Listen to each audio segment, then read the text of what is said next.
komesha mwagaji wa damu.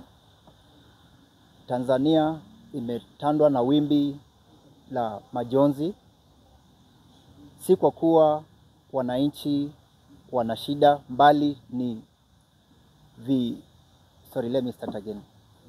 Tanzania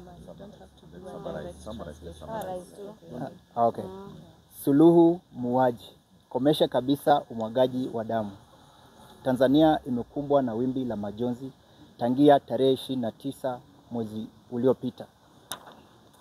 Watanzania wameumizwa na polisi wao wenyewe, wamepigwa, wamefuatwa nyumbani kwao. La kushangaza ni kwamba mpaka wa leo wanafuatwa nyumbani na polisi na kugongewa milango, kufurushwa nje, kuuawa na miili yao kupotezwa.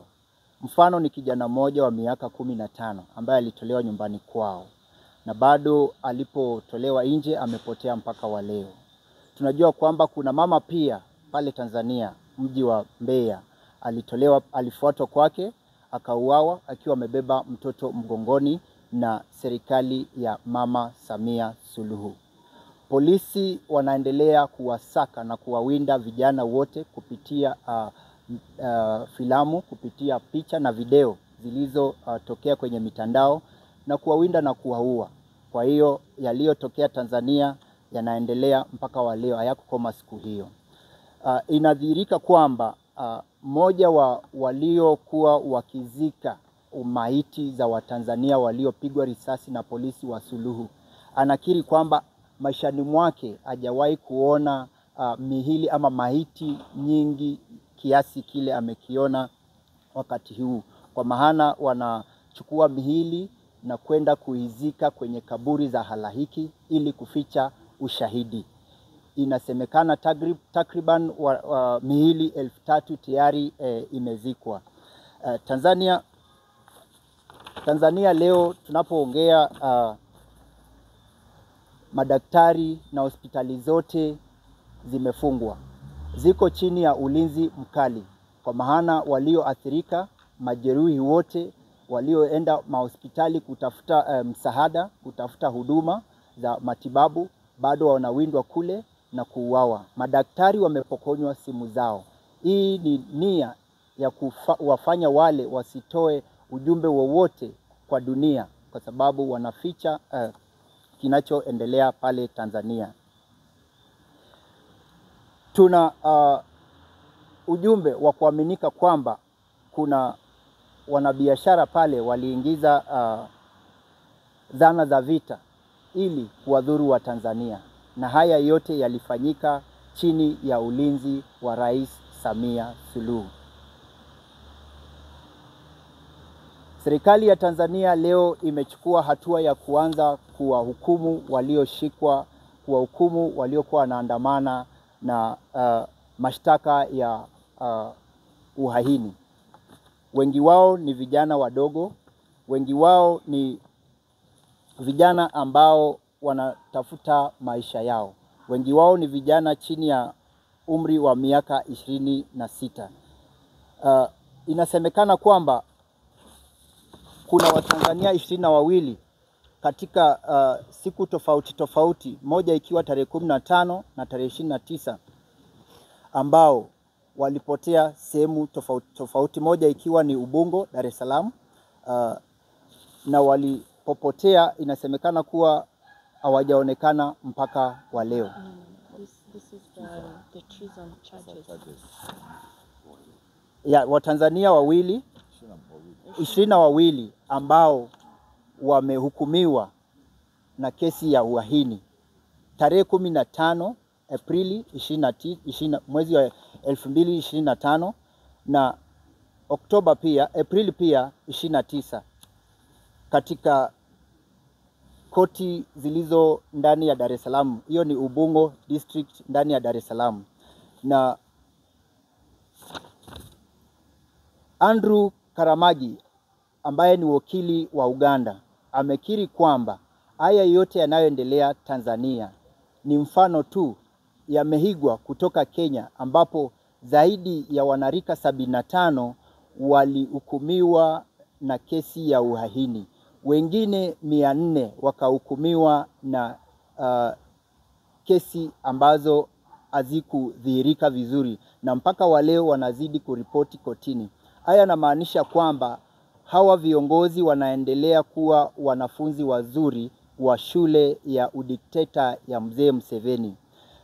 Wanafanya hivi ili kuwaogofya vijana, na hizi kesi baadaye zitatupiliwa mbali.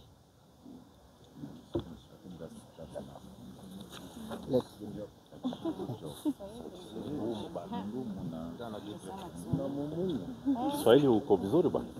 Asante. So wacha tufanye muktasari tu wa demands ambazo tumezitangaza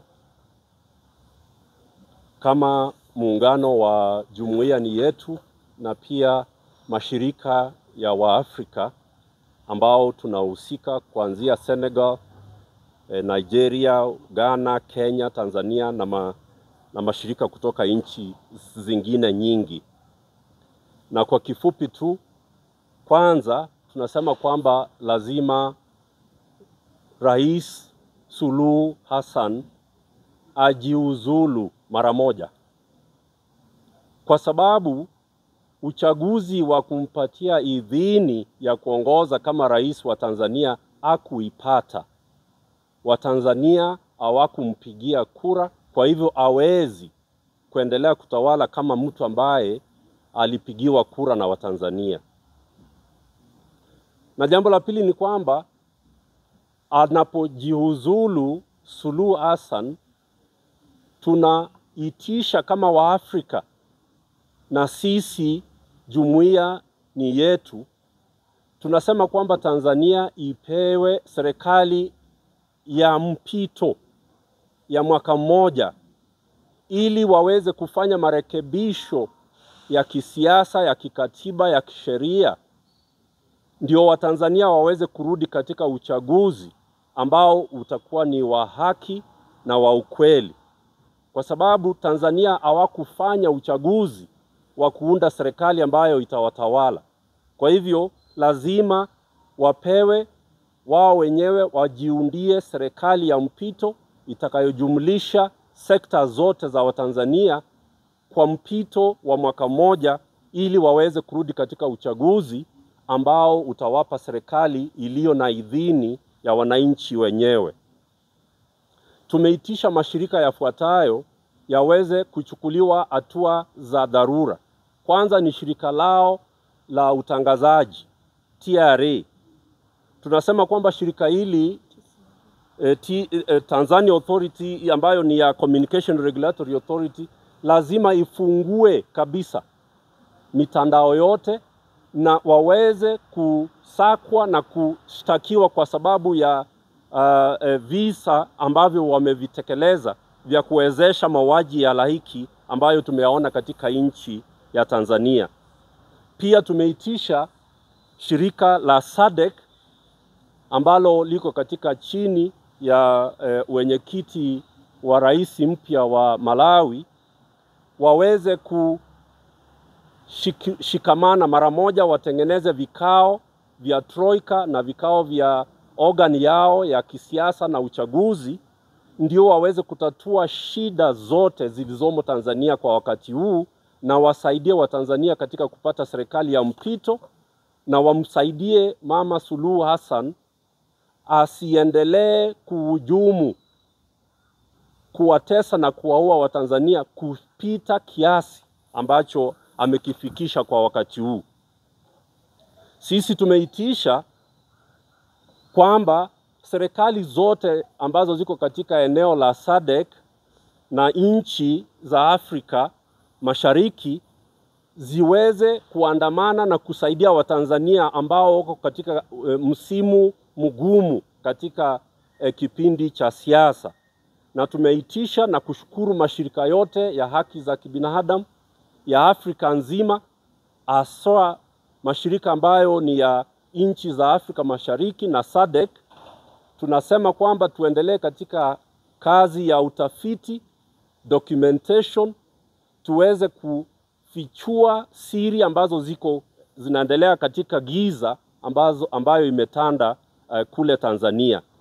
Na kwa hivyo kujitolea kama Waafrika, na haswa sisi mashirika ambayo tuko katika jumuiya ni yetu, tunasema kwamba huwezi kutawala Tanzania bila idhini ya kura za wananchi. Huwezi.